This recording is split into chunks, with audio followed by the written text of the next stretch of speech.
Test, test, test, and we are good to go. Hey everybody, hope you guys have all been having a wonderful day today. It's been a very good Thursday, at least I think it's Thursday. Let me double check here. It's been a very, very busy week. It is a Thursday here. Bitcoin had a pretty nice reversal today after kind of having a bumpy yesterday. So today I just wanted to reiterate some stuff, answer some questions, and have a nice little day where we're talking about some of the news going on as far as the SEC, Coinbase, and things of that nature. And hey, HOA, hope you guys are doing well. So, taking a look back as far as Bitcoin's concerned, I just want you guys to understand we are seeing a little bit of divergence happening right now.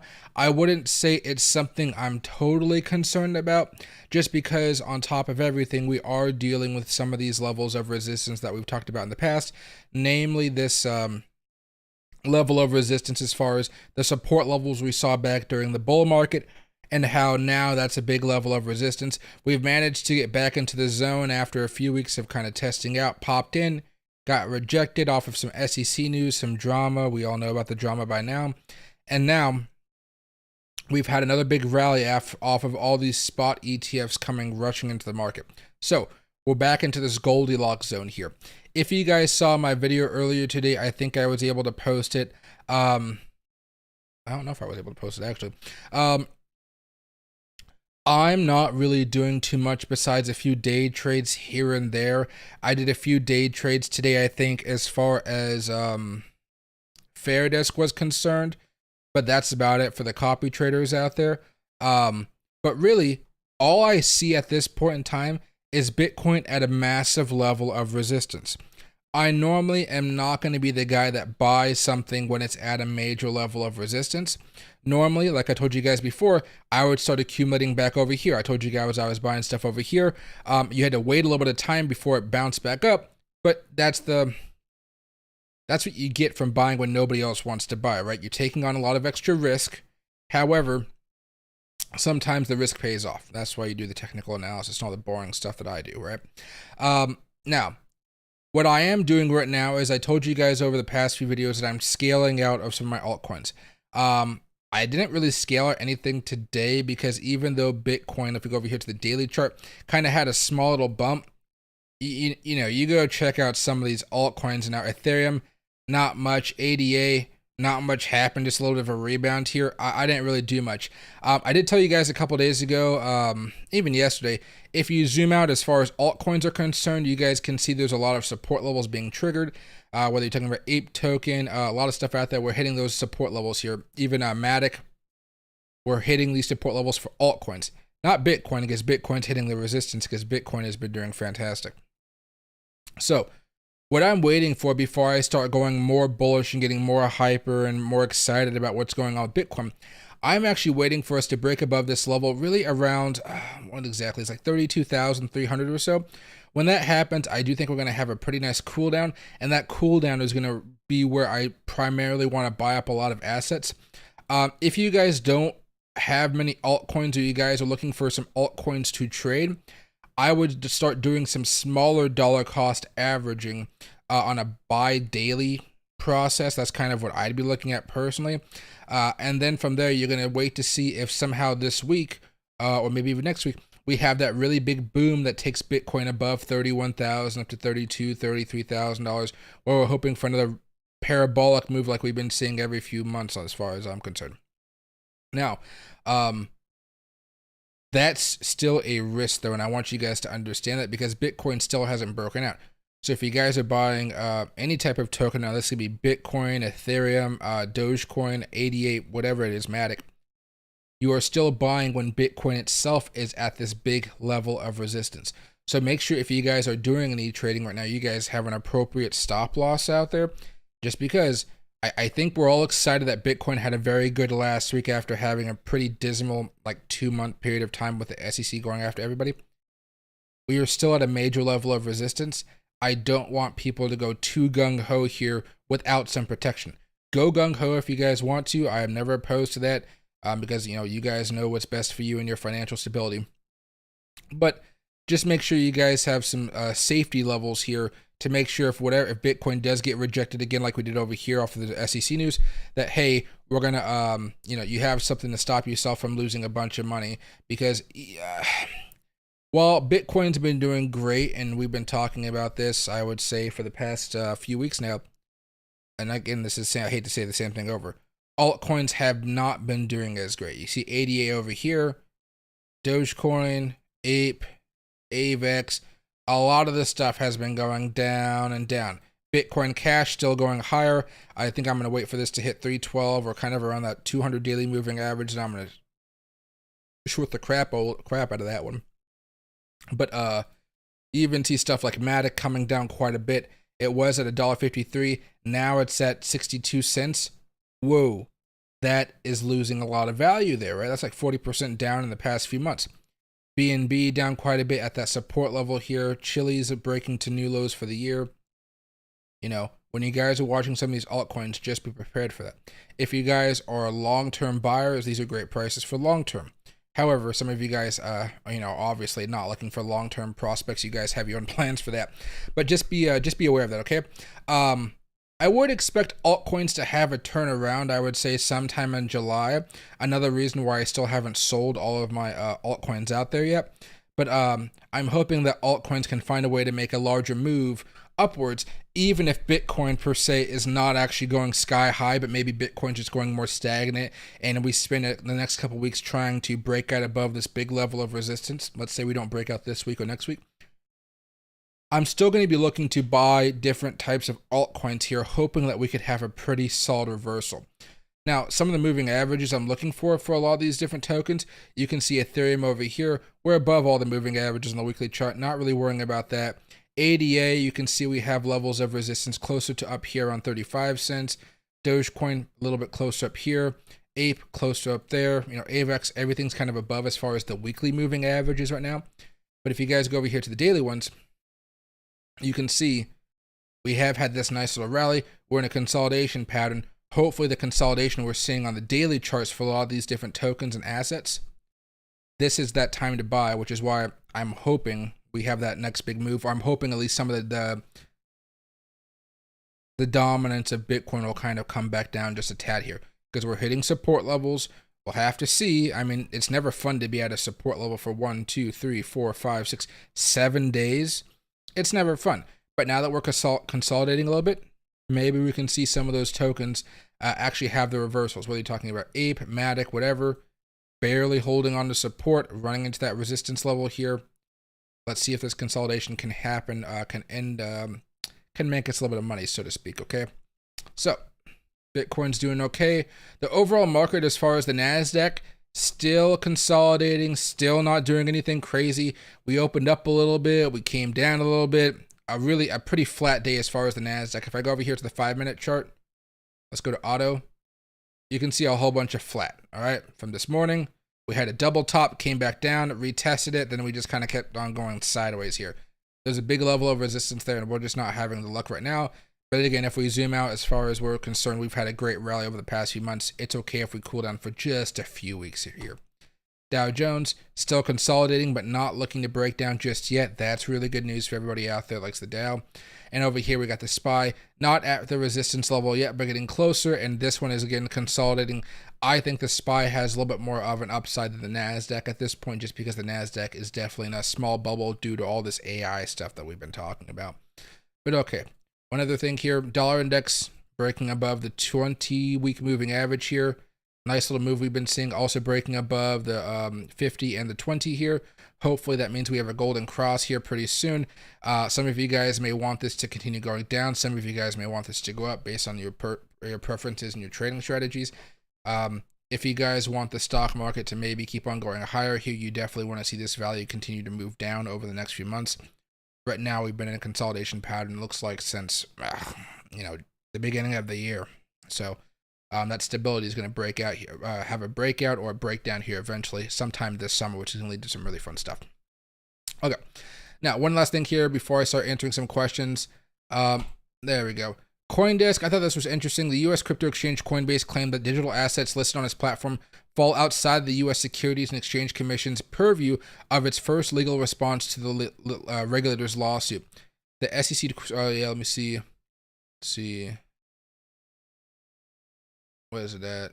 Okay. The issuers of the tokens owe no obligations to investors, the filing said, because no such obligations are carried in the transactions over Coinbase's secondary market exchange.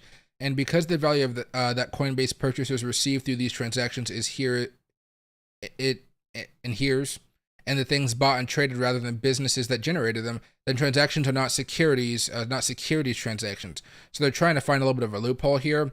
I'm rooting for Coinbase because I like to have Coinbase there as a mean to transfer my, get my crypto into cash so I can actually spend it on stuff. Because, I mean, I guess there's Bitcoin ATMs, but I have no idea how expensive a Bitcoin ATM fee is. Maybe $5, maybe $10, maybe $20. But once you get to $20, you're looking at like Las Vegas levels of fees.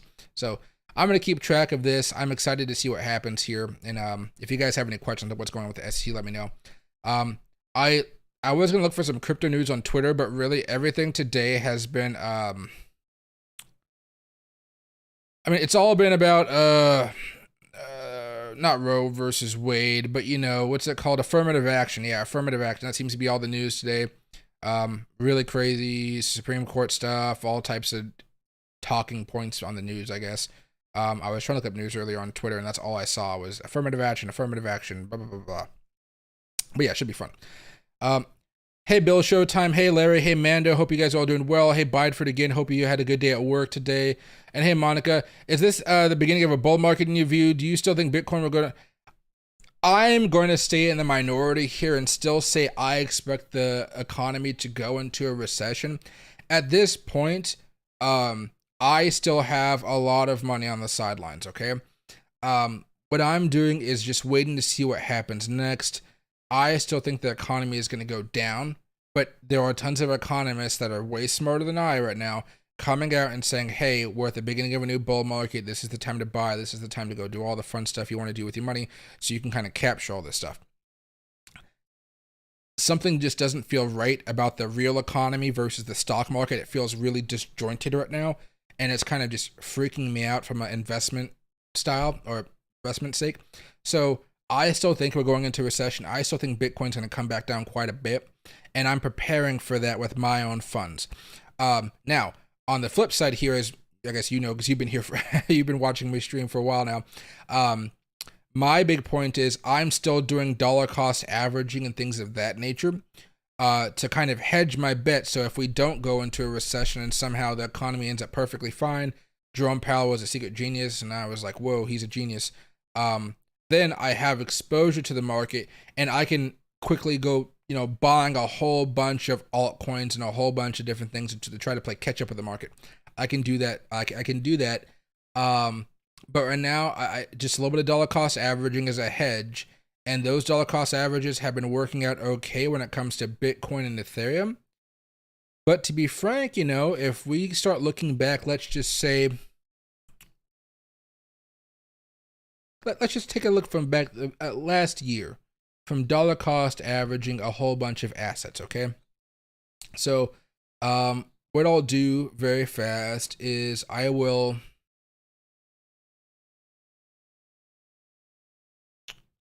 let's open this one up. Let's take off the smart money concepts for this one. Let's go to the weekly chart. Let's go here at Coinbase weekly chart.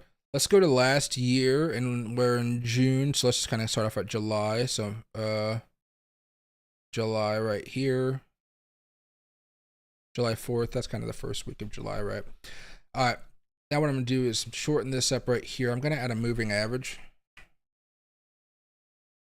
Moving average simple. Now what I'm going to do is go over here and make this time frame be the daily chart. I'm going to come over here and do I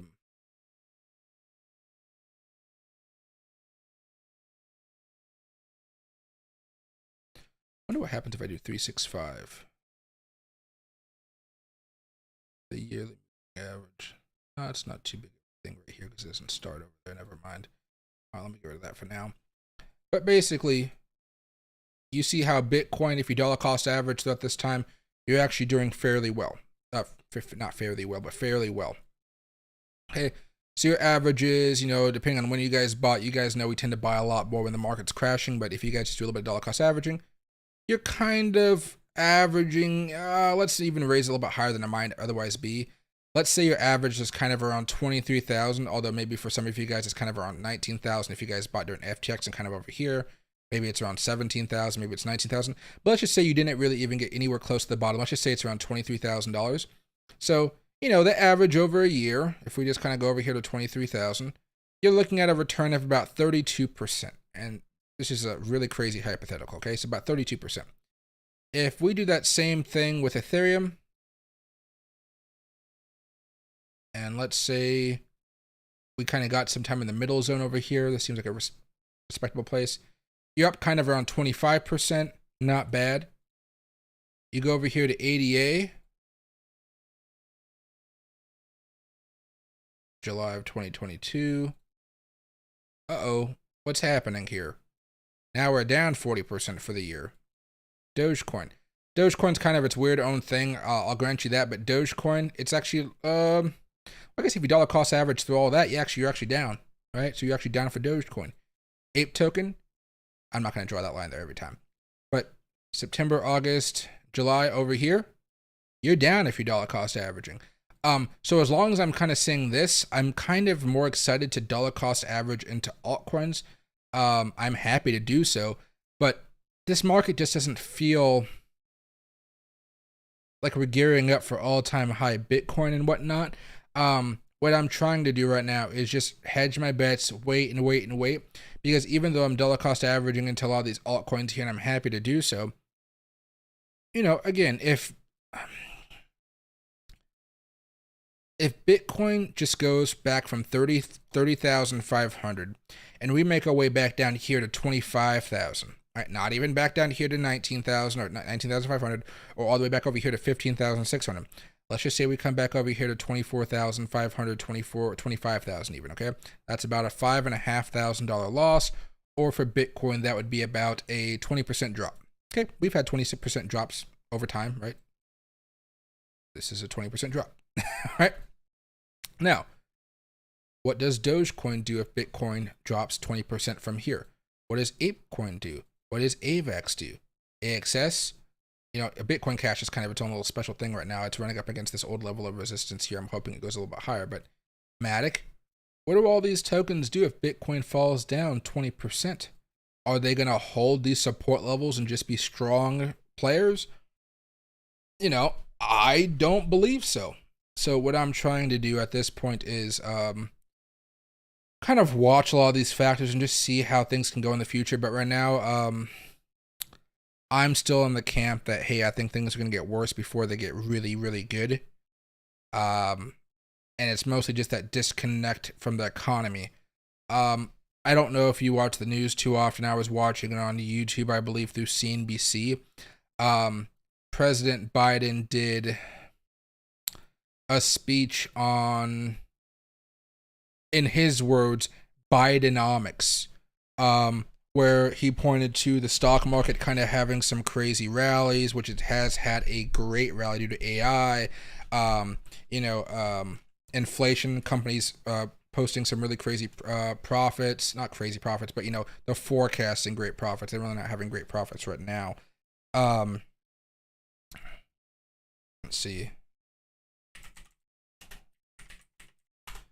But in reality, if you go over here to Real Clear Politics, President Biden job approval economy, I don't know what this is going to be, but yeah, like 38% of people think approve of his handling of the economy. I want to say that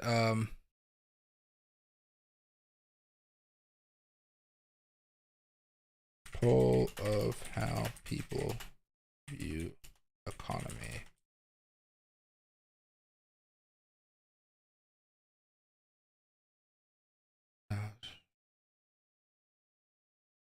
This is April, May. I guess this is May. This is from the Hill. This is from last month, but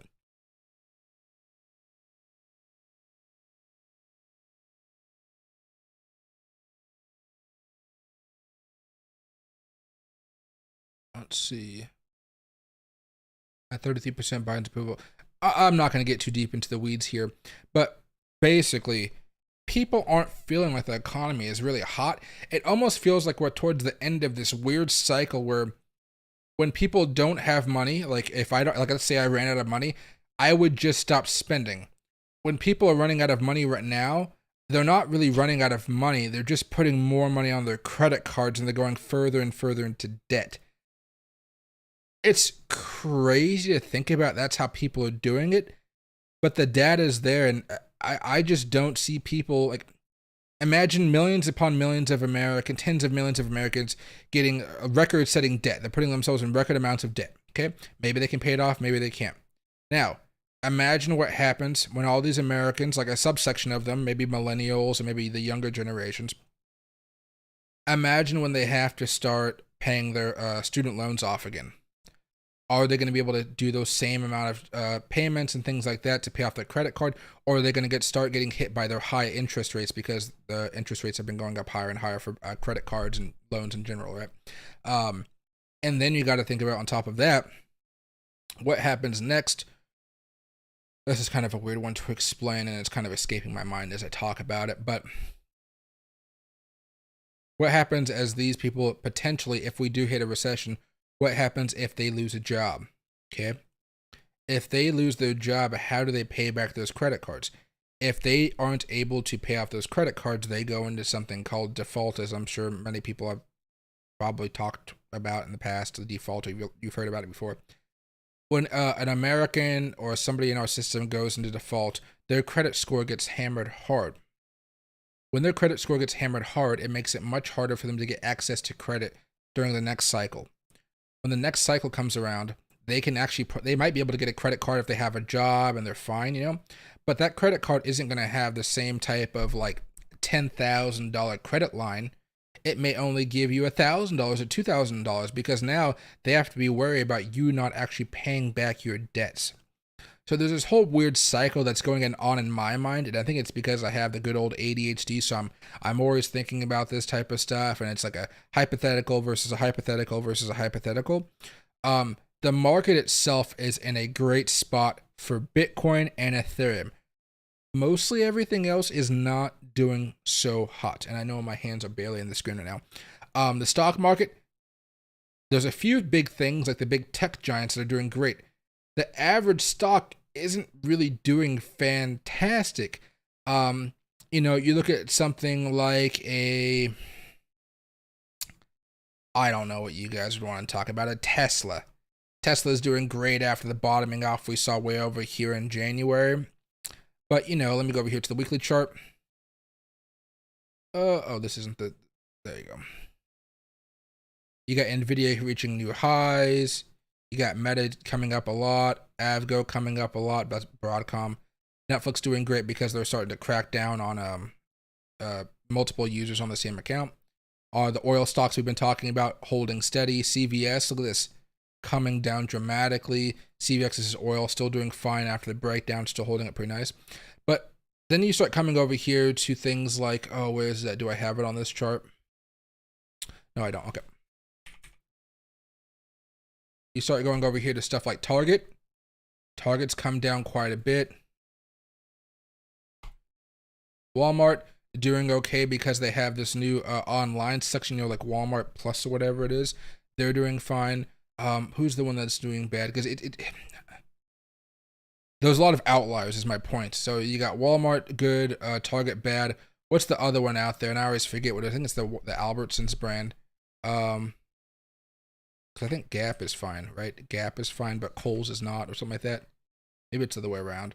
Gap. No, I'm not even going to try to find it. Gap. Oh, the Gap right here. Oh no, yeah.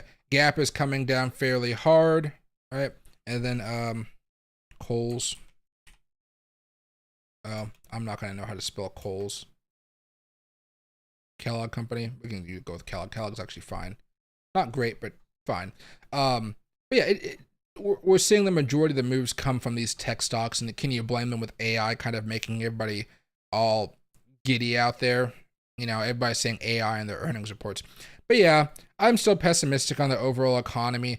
Now, I thought we were going to have a recession sometime in Q3 or Q4. No, originally it was Q2 to Q3.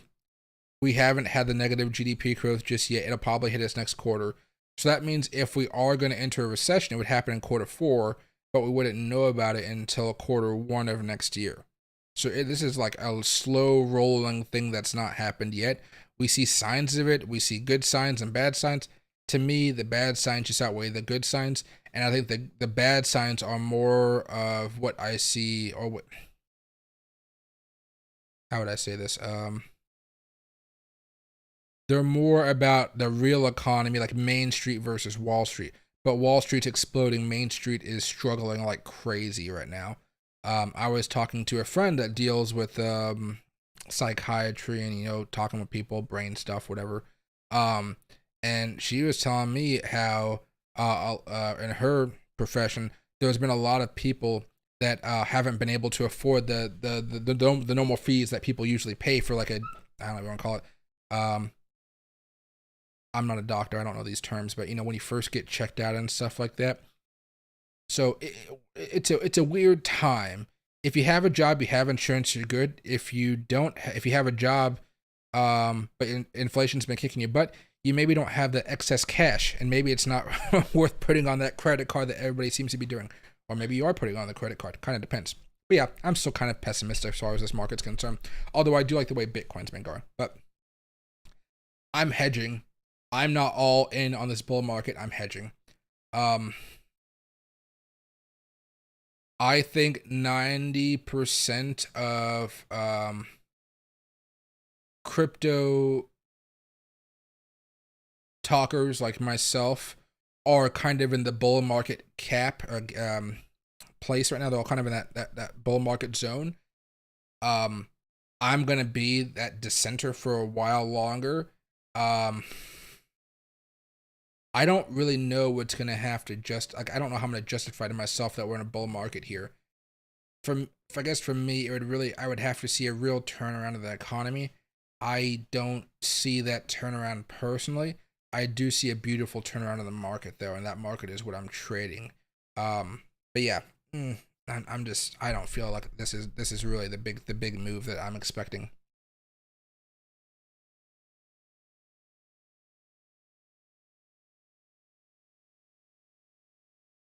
What's the chance that Tesla will go down to $200? I don't know. Let's go back over here. Tesla. You might want to wait for a breakdown, I would say. Because this is a weekly chart. The chance it goes to 200 is right around here. That's what kind of bounces around all these moving averages. I'd probably say, you say next few weeks? I'd give it a 15-20%. But you're gonna have to have some type of news saying, hey, watch out for this. Because if we get out of the oscillator here for a little bit, let's just kind of do the simple MACDs, because I always like talking about MACDs. There you go. You really don't have many bearish signs just yet. You see a little bit of consolidation over the past few weeks. Daily chart, you see that crossover, but it hasn't really amounted to anything. We're just kind of having those lower highs here, but we haven't seen that big drop just yet. For me, 15%. Where's that support level that we have to have? Right over here. Oh, that's a 237. Yeah, there's not really much below that. Then there's 200 over here. 217 right here. Yeah, I'd say 15%.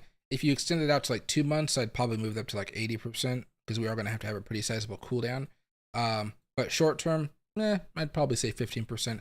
I want to see if we can actually break down below this 20. If we can actually do that, I think you'd be much more likely to actually be willing to put down some money on those puts.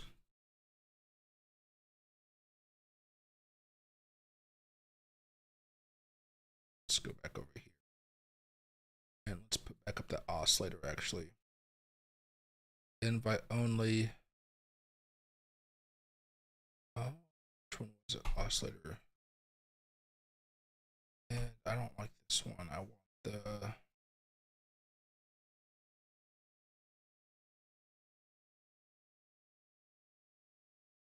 Oh, this might be the wrong one. Oh my gosh. There's so many different types of things these days as far as tools. Show divergences. Oh, this should be fine for now. I haven't learned how to use this one properly yet. There's a few different tools. There's a few different indicators kind of oscillators mashed into one with this one. So I have to figure it out.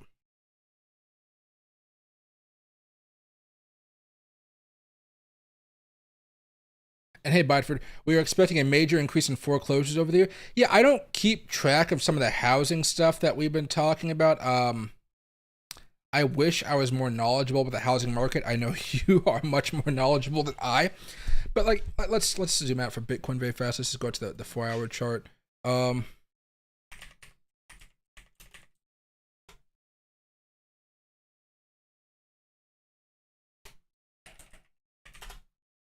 Look, foreclosure rate chart. Let's go over here. Okay, so you can see we're nowhere as bad as it was during the 2008 financial crisis. You can see how crazy of a move that was. This isn't a great chart. Average days to complete foreclosure. Okay, fine. I'll zoom in here to the best of my ability. But the name of this article is saying U.S. foreclosure activity continues to climb in Q1. All right, so that's already not a good sign. And I think what you're seeing here really isn't a crazy things. Let's say. I think what's kind of happening right now is. Now this is kind of just a guesstimate on my part, but when most of us think about buying a house, we think about having a interest rate that's stagnant. So we're going to be sticking with the 3% payments, the 4%, the 5%, whatever the payments are. We're going to stick with that interest rate.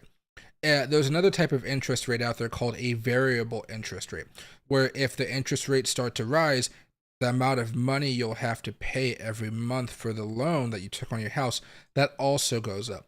And since we've seen interest rates go up and up and up and up, I believe we're seeing a lot of these variable interest rates really kick in and start to kick the butts of a lot of people. And I think that's in part why you're seeing, not large part, but a small part of why you're seeing a lot of credit card balances go so freaking high as Americans put themselves more and more into debt. Part of it is, they bought a house, maybe it was during the pandemic, maybe it was a few years before the pandemic. All of a sudden, interest rates go sky high. You like your house, you don't want to move, because if you get kicked out of your house, you have to go try to buy another house with a crazy expensive interest rate. So what do? You put it on credit card debt as much as you can. You hope that rates come back down. You hope that inflation comes back down. And we haven't seen rates really come back down at all. We kind of at this pause moment. And there's nobody's thinking we're going to be cutting rates this year. At least that's what Jerome Powell says. So what do? You hopefully, just try to push it out as much as you can. You cut down what you can, or you just kind of capitulate. You say, hey, toss your hands up, man. I can't afford this. I'm not paying it anymore. Let's stop paying the bank and let's just start saving our money so we can buy another house, or we can leave the country to kind of go buy something cheaper. I'm going to Ecuador next year. Or let's say, you get the point, though. We're not in a terrible place, right? Not in a terrible place. But we are going back up, and that's not something we want to see. We're at the end of the cycle, or maybe the beginning of another cycle here. So,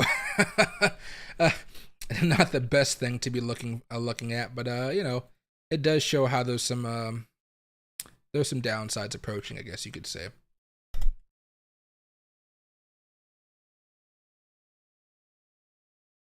And hey, Abyssalt and above, what kind of news is Bitcoin waiting for to take off?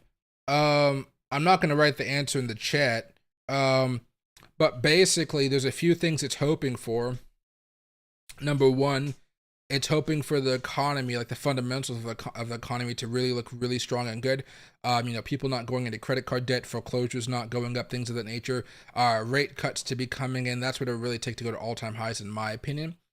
On the other side of that, though, you are seeing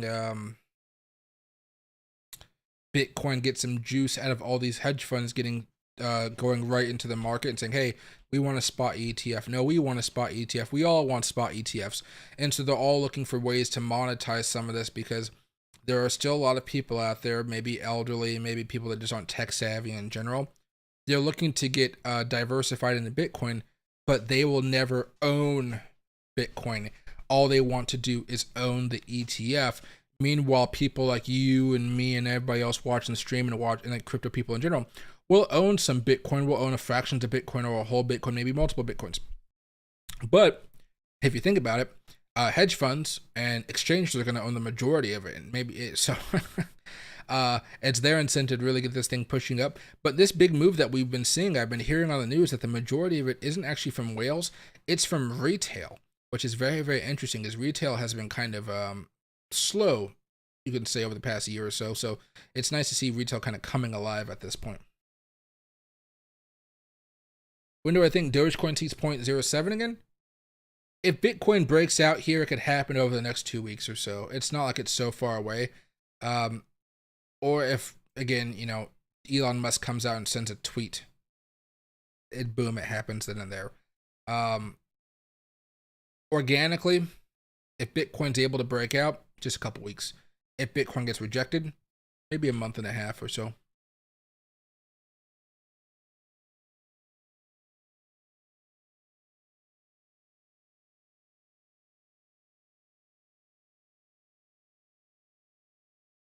See, they're only doing evictions for 2019. Right now, 2025 is going to be a big year for evictions. Me and my fund are heavily invested in ASPS and OCN. Hey Larry, what do you call I don't know much about ASPS, but I know a little bit about OCN. I really need to get some data, or find where this data is, so I can just take a skim of it, or have ChatGPT kind of scan it for me. I want to be able to figure out how healthy the actual consumer is. We hear stuff like consumer confidence and things of that nature. That's usually not what I care about. I'm usually thinking about, like, hey, what's my neighbor maybe 5 blocks down the road? What's he going through? What's the middle class going through? What's the lower class going through? Because, we're kind of in this, I don't know if it's all by you, but I live in Washington State. We're kind of in the middle of this weird homeless wave and crime wave. Our government isn't doing too much, but it's trying to do it in its own way to fix some of these solutions. I know there's been a lot of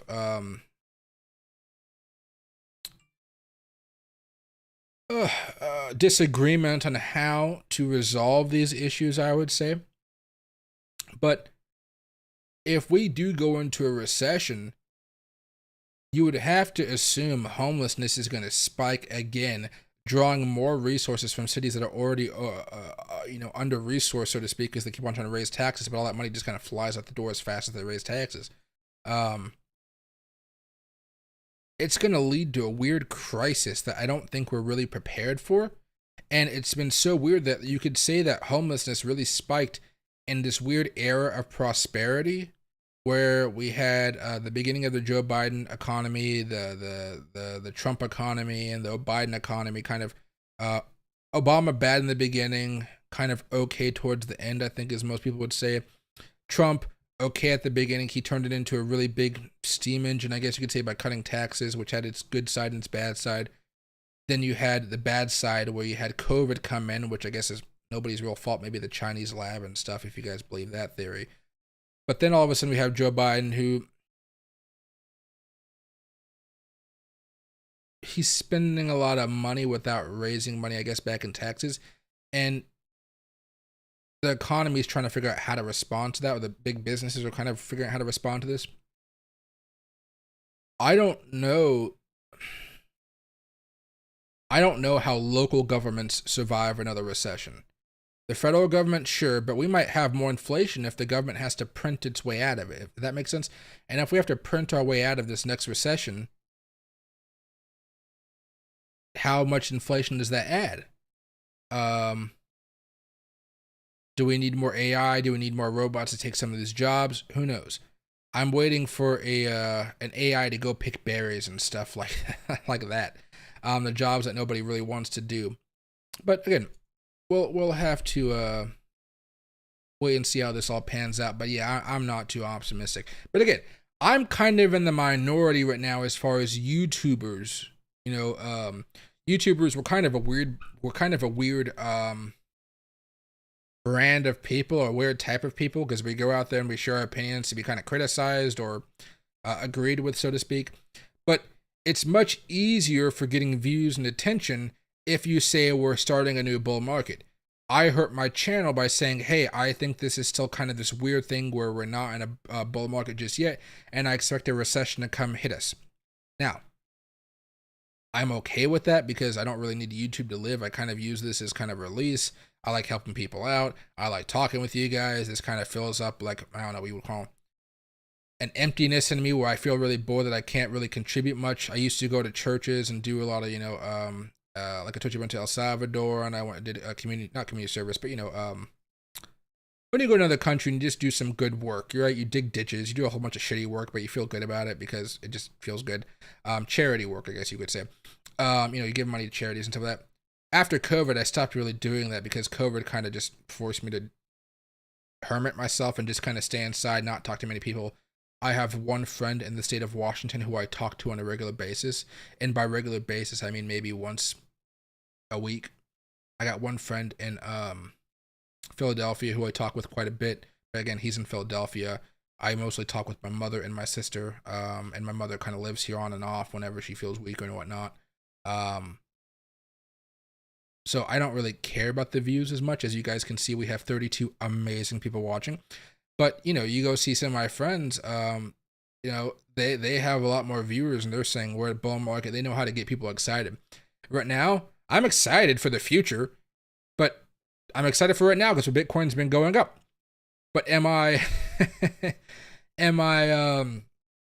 excited about the current state of the economy? No, I am not. But I think in the long run, we'll be fine. But short term, yeah, I just don't see many great things happening right now. Will Sheeb take out Dogecoin? Probably not. Sheeb is all the way back down to the 2021 lows. Like, Dogecoin isn't even close to where it was back in 2021. The lows we saw back then. Sheeb has been demolished, like just demolished. It is crazy to see how fast Shiba Inu came down because it had such a meteoric rise. It is the pure pump and dump coin. While a lot of tokens have lost a lot of their value, Dogecoin being one of them as well, but Sheeb just lost it all. It is crazy how fast it lost all of that value as well. So I don't think it's going to beat Dogecoin anytime soon. Not to say I wouldn't buy some for the next bull market thing, because I think it will have a pretty nice move up. But just, I don't know if it's going to take over Dogecoin. Go to the Altisource Portfolio Solutions website, Investor Relations. Okay, let's see.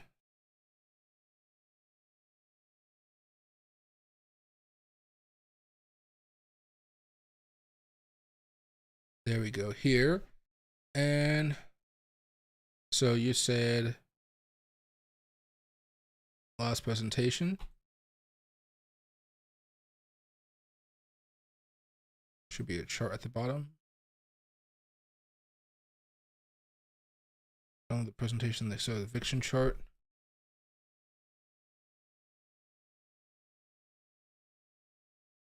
Cash flows, non-GAAP measures in thousands. I might be looking at the wrong earnings. Let me open the PDF and see if there's something different here. Net cash, certain unrealized warranty, impact debt amendments, didn't cost. No, I'm probably on the wrong thing here. I don't see anything about loss from operations. Yeah, I don't see an actual chart here. Might be in one of the other ones though. This is from April. Oh, maybe this is what you're talking about. May 24th, presentation only. This could be it.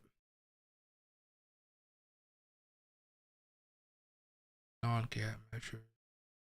Here you go. Maybe this is what you're talking about. Normal default market run rate. Let's see. Assumption run rate. Historical financials. Oh, yeah, it's coming down a little bit. Service revenues down. Sales pipelines and wins. Financial performance. Loan process. Default market run scenario. Pipelines. Didn't I just pass over all this stuff? Or maybe I did. Okay. I don't know. I'm not good at looking like stuff like this in a hurry, but could have been in that part maybe.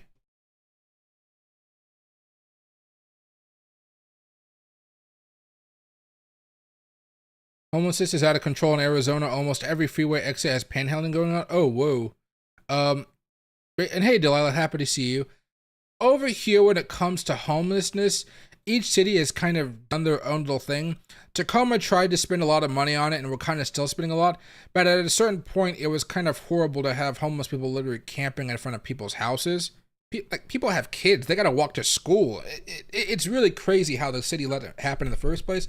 But normally, if I try to show you guys something here, maps Tacoma.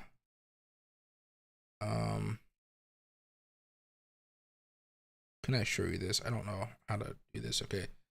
If we go to McDonald's here, if we keep on going straight, we should hit houses, right?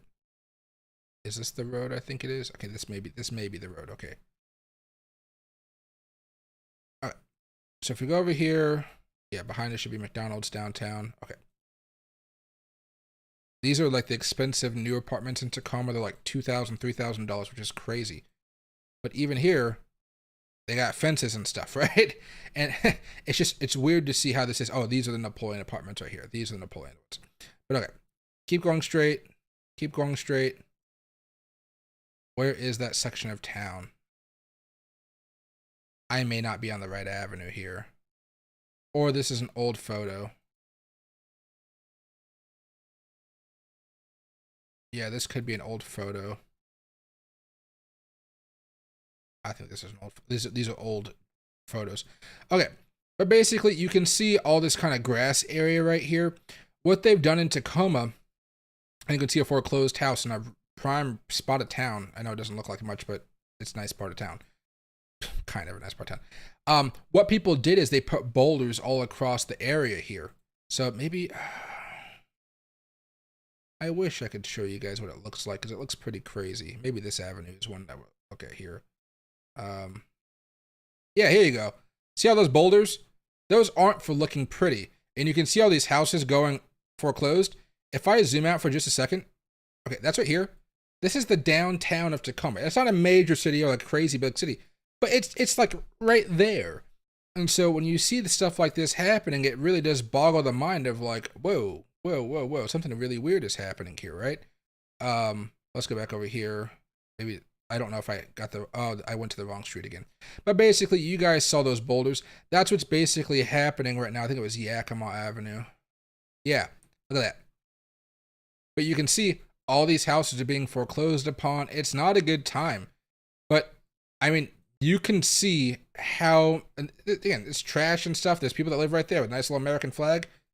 You know, it's kind of crazy how bad all this stuff happened. But what they did is they got boulders over here.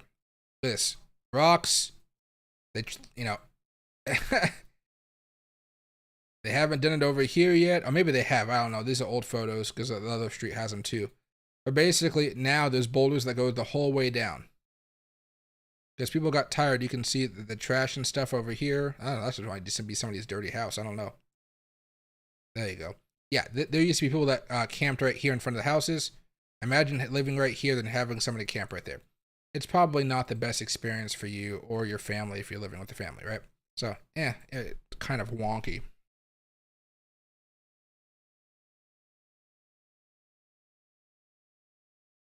Yeah, Bitcoin Cash, it's still going crazy. I'm hoping it runs into the it was the weekly moving average. Yeah. Oh, I should have shorted the crap out of that.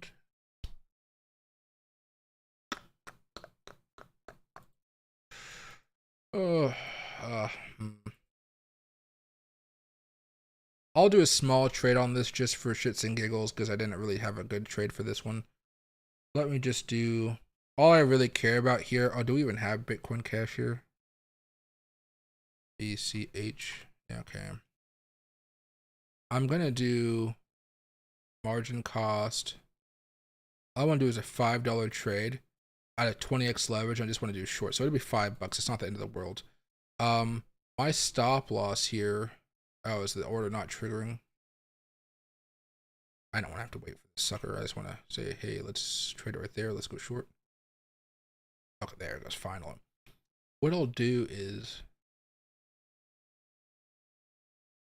if I were to have a stop loss at $400, how much money would I lose? I would only lose $30. Let's do that. So stop loss at $400, and then price target 180. That'd be 746%. Okay, that's kind of about even ratio wise. And so let's just kind of have some fun. So I'm either going to lose 764% or I'm going to make 746%. And we'll leave this on for a while. I'm not going to be sad if I lose, what did I say? $33 or so. Right now I'm down $1, which is 24%. So this is a very volatile coin. I'd be very careful if you guys want to trade, but you might have some fun with it, right? You might have some fun with it. I think the best way to do this is actually just wait for it to get back up here. But again, I'm not trying to time this. I'm just waiting for it to happen. But $400 is way up here. It can definitely happen. I'm just hoping it doesn't happen. I don't want to lose $30. You know, kidding me? That's like a, I don't know. That's a Big Mac nowadays, maybe. I don't know. I haven't been to McDonald's in freaking forever. What are the boulders for? Hey, those boulders and over here. I don't know if I still have them over here. Now there's boulders all over the place. Okay. So these boulders are to keep homeless people from camping on the sides of the street. That's what they're meant for. There's a good coffee shop down here. If I can find it.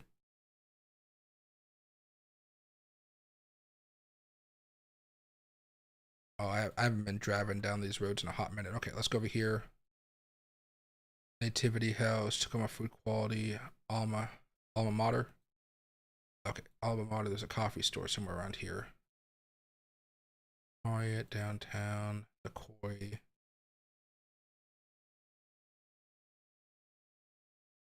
Okay, if I just type in coffee, it'll pop up for me. Is it Valhalla Coffee? The Coffee Oasis, Alma Campfire Coffee, Alma Coffee, Love a Latte. It's by some weird vegan place. No. Metro Coffee, Drip House Coffee. Maybe it is Campfire Coffee. No, it's University. No, it's a University area. That's too good of an area. Yeah, maybe it is this area over here. I forget. Oh shit, what happened to this place? No, I'm at a loss. What do you call? There's a whole bunch of like good / sketchy neighborhoods. This is kind of one of those more sketchy neighborhoods, I guess, in Tacoma. This is all government housing. I almost lived in this place back when I was younger. Yeah, where the heck is it? Sorry for the tangent here, guys, but I am curious to figure out where that coffee house was. If I go over here, Love a Latte. Oh, Manifesto. There it is. Manifesto. This is it. Okay. Oh, what the heck they do to Manifesto Coffee? Oh, they're just building something right now. They're trying to build up a bunch of apartments. But you can see a guy living in his mobile home right on somebody's yard.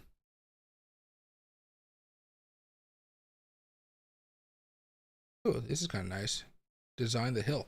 They've been trying to restore the area, but it's been okay. I think it's been okay. Porta potty. Who doesn't love a good porta potty? But around this area, there's been a lot of homelessness and people camping on the sides of the road and stuff like that. It's why I never lived on this side of the town, even though they have some apartments that have decent views or they're close to downtown. Like this is the university. This is Bates Technical College. That's why when I lived over here, I lived Bayside Gardens. So yeah, Bayside Gardens over here because I had the view of the water, right? So I had like this. Oh, I also live next to a castle, which is pretty cool. Let's go over here. Oh, it won't let me go any further. But I used to have a parking spot like a few cars down, something like that. Beautiful area. You kind of see the silt coming out of the river, but yeah, it was a beautiful area. I think my car is not here anymore. Yeah, they updated the satellite photos. No, that's not my car. My car, I had a couple parking spots while I was here. Yeah, there's just new ones because this used to be a garden. But yeah, you kind of want to live in this side of town. Like you see this big avenue. You kind of want to live over here. This is where the ritzy people live. I wouldn't call myself ritzy, so to speak, because I have money, but these guys have some types of crazy wealth. So if you go over here a little bit more, you start to see some of these crazy houses. Like one of my friends, his parents live right here. And I love their place, and I've showed you guys this before because they have some really beautiful hedges.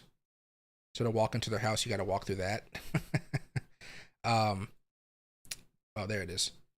Oh, yeah, there it is. It's a really lovely house.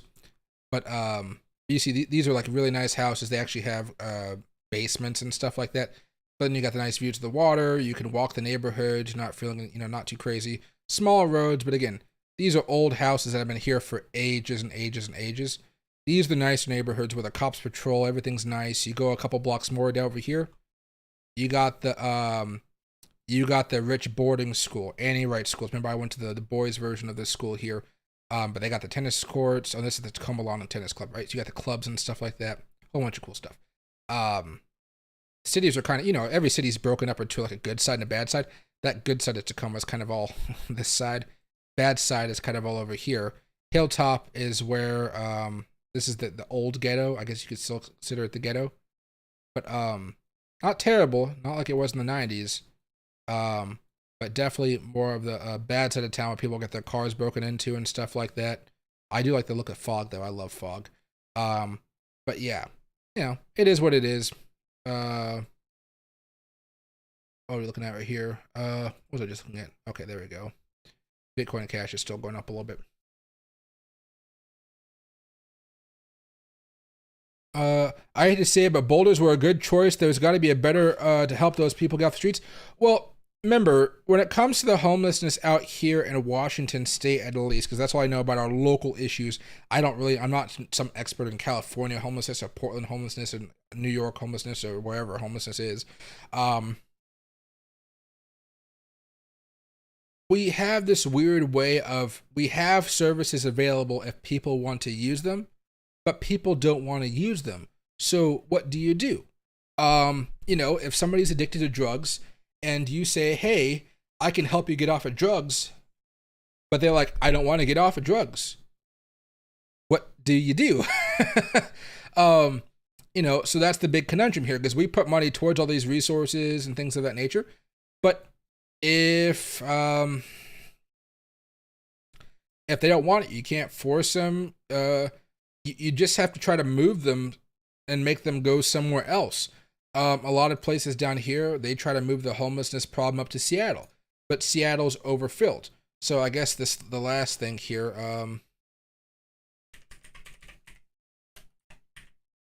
Seattle maps.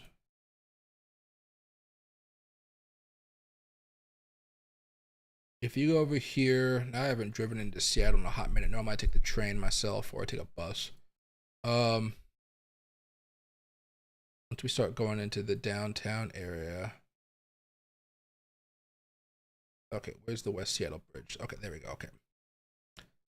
Once you start kind of getting over here, of course there's traffic. You gotta love traffic in Seattle. You go in these bushes and there's tents all over the place. I don't know if we'll be able to see any here. But it's that type of stuff that causes some issues. And this time of the year, it creates a lot of little fires and stuff like that. I'm trying to see if I go in here more enough. You can probably see some. We're kind of way outside the city limits of Seattle, though. Oh, they put fences up. Oh, look at that. Yeah, they put fences up to try to stop people from going with barbed wire. Wow. Maybe they have been cleaning up a little bit in Seattle. That's kind of good to see. Yeah, look at all this barbed wire. I don't see any tents over here. You got some graffiti, but I mean, graffiti is part of city life.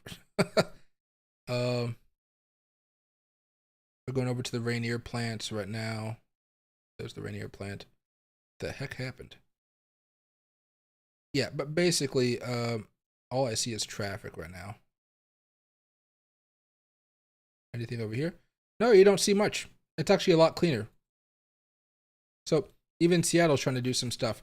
Again, who knows where people are moving, but it seems like it's a lot cleaner over here. Because I'm not seeing any camps over here. They might be underneath the bridges and stuff like that. But again, I'm looking, and I mean, you might see something like right now. That's just a bag, perhaps. You don't see anything too crazy here. Nope. Looks very nice to me, actually.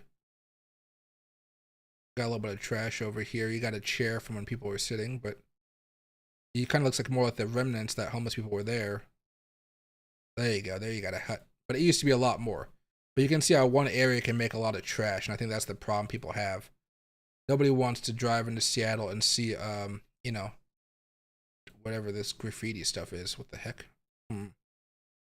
Oh, there's some more trash. That guy probably moved over a little bit by a little bit here. There you go. You got a little bit more. See how I see like multiple tent areas over here? There used to be a lot more. It seems like I guess we're not even close to the city just yet. It's over there. So maybe I was a little bit off. But you see the little zones over here? That's what Seattle's grappling with, because Seattle has a lot more to deal with than obviously Tacoma. Same with Portland. I think I was gonna go visit my uncle the other day. I got a plan to visit my uncle. It was just his birthday a few days ago. But even Portland, he says, is having a crazy crisis down there.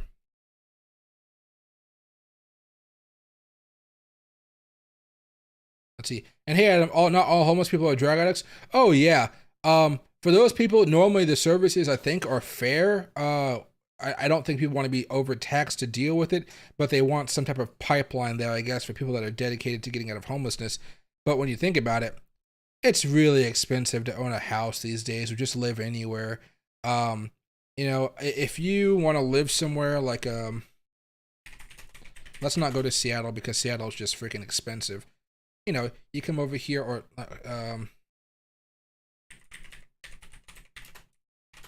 apartments.com.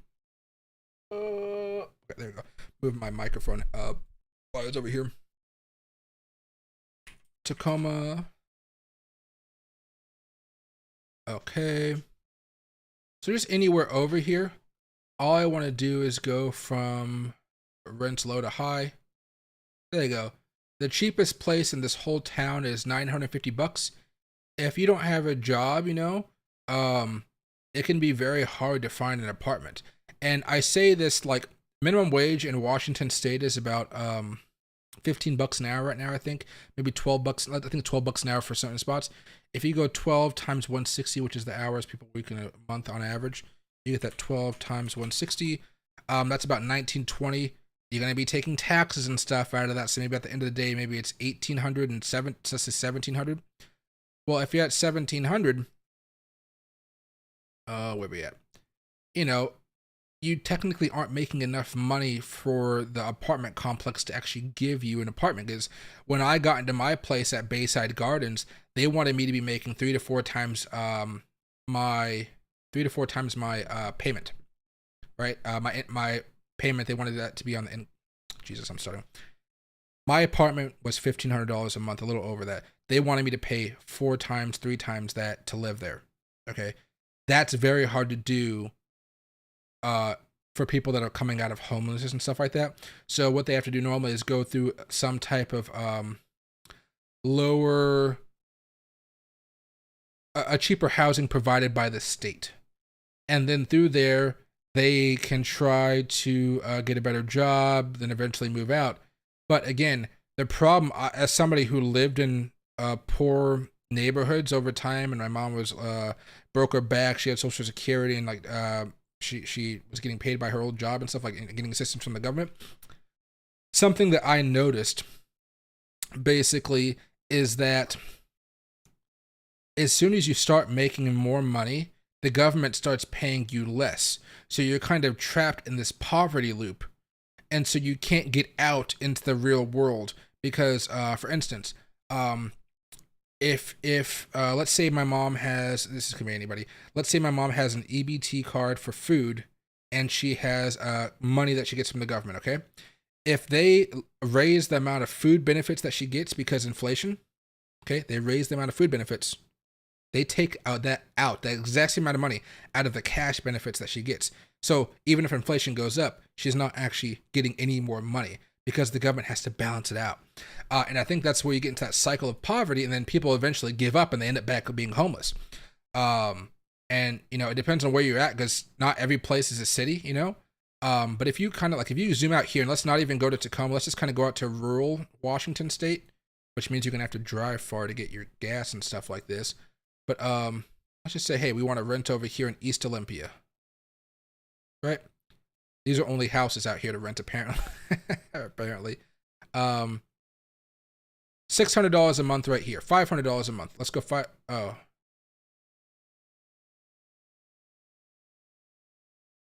maybe the $500 one. How does this work?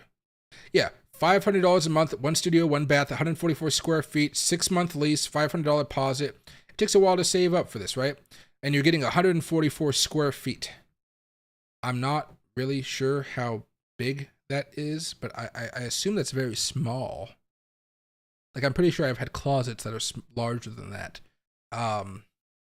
So it's very hard for even the people that want to get out of homelessness to actually get to where they need to go, because the government, I don't think they mean to do this, because I believe people in government, usually from a bureaucratic level, are there just to do their job and be good. There are a lot of bad apples, don't get me wrong, but I choose to believe that the bureaucracy, a lot of times when it comes to local government, is usually a lot better than the federal government's bureaucracies.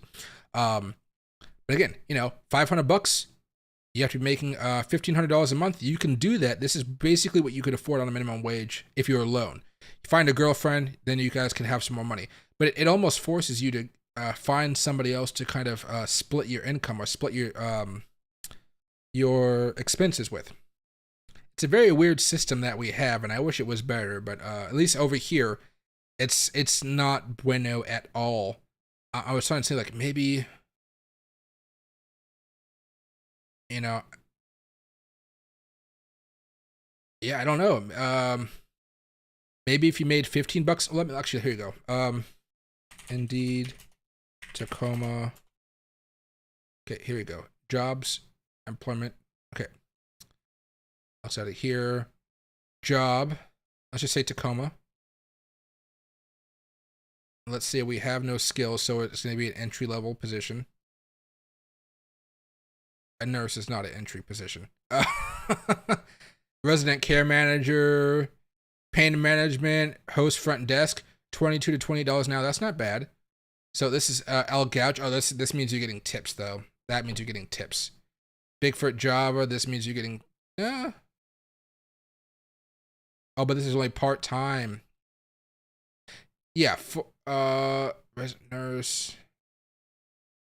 No, you need a degree for that type of work. Registrar, barista, part time. Okay. Temporary books at temp job. Dude, where are the jobs right now? Human resources assistant?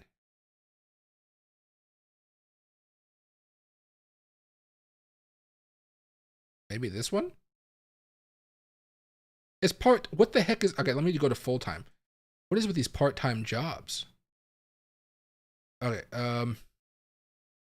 employment type full time. There we go. Remote. No remote. Okay. Physician, no. But that temporary book skill. What the heck is this? Case manager, Ukrainian speaking. Florist. Okay, florist. That's something you could learn to do. Let me see.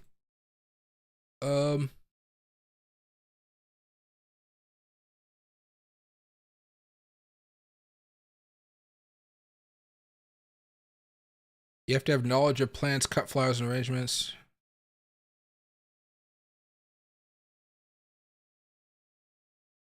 Proficiency with Microsoft Word and Excel. Wow, that's interesting.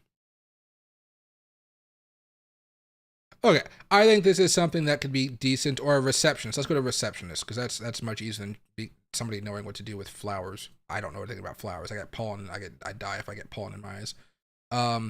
Let's say we're at the high end here, and that's $21 an hour. Monday through Friday, 8 to 5. Nice. Doesn't really have any customer service, attention to detail, multitask. This is a pretty simple beginner job. It's 21 bucks an hour.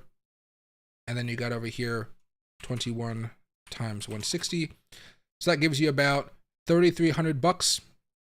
Usually, if you can do this, then you're looking a lot better. This is what you're looking for.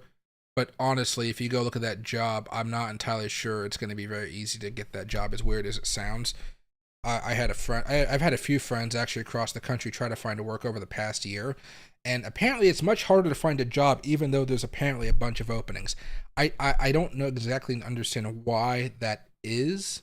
But if any of you guys have any insight, I'd love to hear it, because I don't know what's going on in that department. Because I had a friend try to find a job for like 5 months. 5 months. And they were they were an office worker that did, normal office work, management work, I guess you could say. But finding a job after you got laid off, my gosh. I guess I don't have to deal with the labor force anymore, like labor, but it sounded terrible to like not have a job for a while. Guys, we could watch Bitcoin Cash here for a little bit if you want to. Look and go to 1 minute chart. There you go. Section 8 in the ghetto, but what do you call it? Yeah, is Ethereum Classic doing something really cool right now? Oh, Ethereum Classic is having a nice boom right now. Yes, it is. Ethereum Classic is one of the things I was trying to buy the other day, or I did buy the other day. I don't remember. Let's go over here very fast. Let's go over here. We'll go back to Bitcoin Cash in a second, I promise. Shorts. Well, it might have been one of the videos for...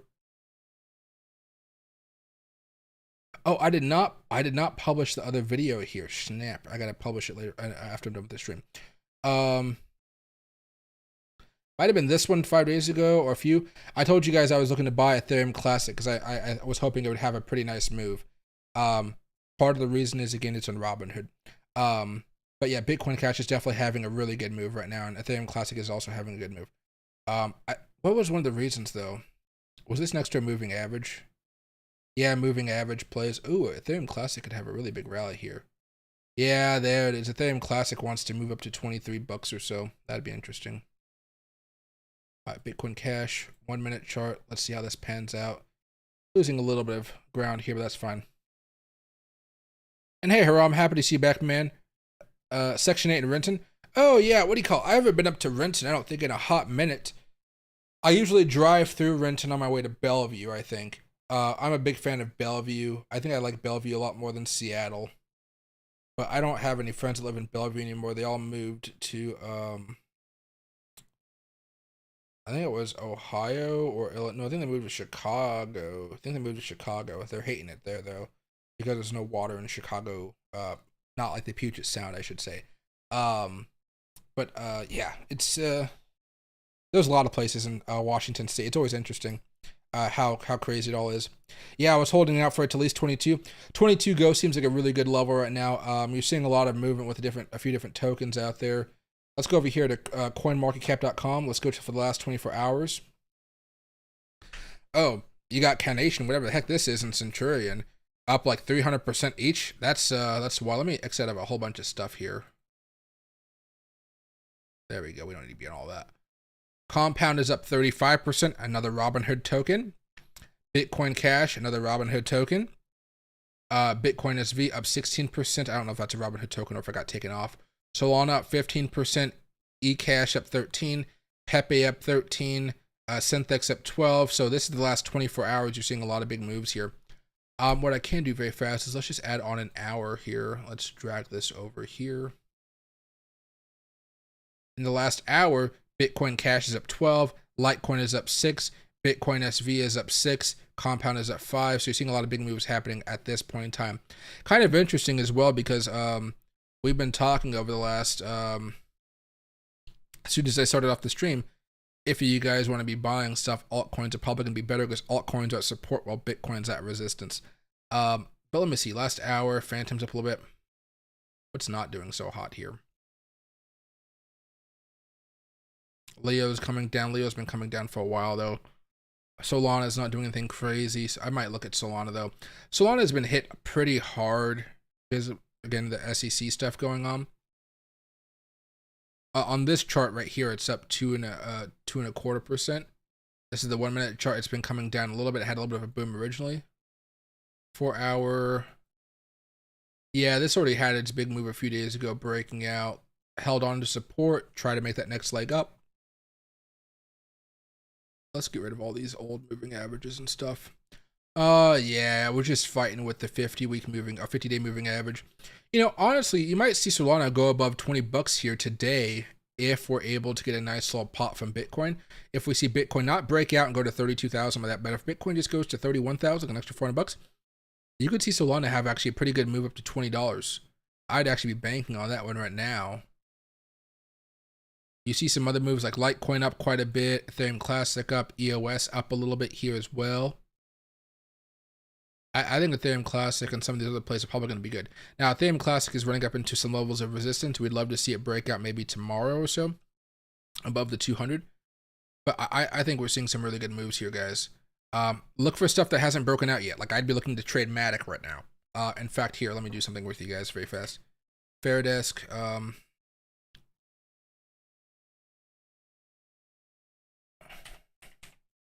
Okay, good. Sometimes it goes under Polygon. Let's go with a Matic. Let's go with a $20 plug because I'm just trying to show you guys the percentages here. Long. Okay, I bought it a little bit over, but that's fine. And the price target for this right now is going to be 73 cents. So let's get 10% or 10 cent more. Yeah, 10 cent, 9 cent move. Let's make it go 1. Let's go set 0.72. That's a 250% profit. The stop loss here is going to be right here. Let's go to the stop loss. Let's make it be that one next 55, or maybe it should be. Let's play it safe. Let's go 59.44. 0.5944. That's about 142% loss. That's fine with me. Okay. So let's see if we can hit this tomorrow. I would love to see a pretty big boom. Realistically, if I was being more practical and I was actually betting like a significant large amount of money, I would have that price target be something more over here around 68 cents instead of 72, because I like to sell a little bit earlier than I might otherwise have to. But since it's not a lot of money, it's always fun to be a little bit aggressive here and see what happens. At worst, again, guys, I'm just losing a few bucks. It's not the end of the world here. Okay. Now let's go back over here to Bitcoin Cash. Trying to make some moves. There we go. Had a big pump right there. Now it's just kind of going sideways here. But okay, everybody. I'll see you guys tomorrow. My webcam was supposed to come today, but it got postponed until tomorrow or maybe the day after. I'm hoping it comes. That way I have a new webcam to talk with you guys with. Tomorrow I'll be a little bit busy, but I should be able to stream kind of somewhere in the afternoon. I'm taking my little sister to Costco so she can buy everything she wants to buy. I'm also going to Macy's to buy myself a silver chain because it's on sale for 4th of July. If you guys want to buy any jewelry or anything, Macy's has some great sales, and I'm in great sales. Otherwise, I wouldn't be spending some money on a chain. And then I'm also buying my sister her birthday present so she has it by the time she has her birthday party next month, which is a new pair of sunglasses, which she's going to love from the sunglasses set because they're going to have her name engraved on it and everything. So I'll see you guys a bit later. Loki says goodbye.